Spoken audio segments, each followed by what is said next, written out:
de nos clients. Notre deuxième credo, c'est la maîtrise de notre réseau.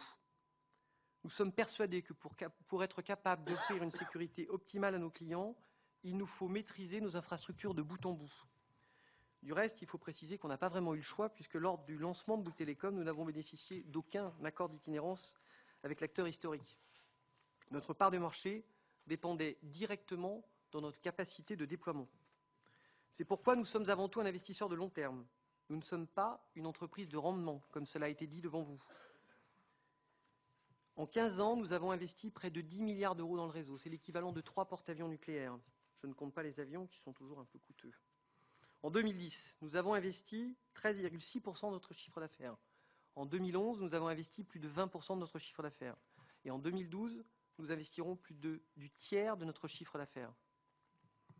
Ça ne correspond pas véritablement à une entreprise de rendement. Le perfectionnement continu de notre réseau est d'ailleurs également notre priorité. Bouygues Telecom dispose à l'heure actuelle d'un réseau de 17 000 sites. Aujourd'hui, il couvre 99% de la population en GSM et déjà 93% de la population en 3G+, alors même que notre obligation réglementaire n'était fixée qu'à 75%. Nous voulons faire bénéficier nos clients du meilleur de la technologie et nous lancerons très prochainement le très haut débit mobile, la 4G, dans une grande ville française.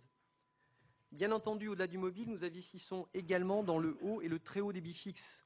Nos offres ADSL sont accessibles à 78% de la population et à 7 millions de foyers potentiels. Nous allons poursuivre nos efforts en zone très dense pour la couverture de la fibre par le biais d'un accord de co-investissement que nous avons récemment signé avec France Télécom. Nous avions déjà signé auparavant un premier accord de co-investissement avec SFR.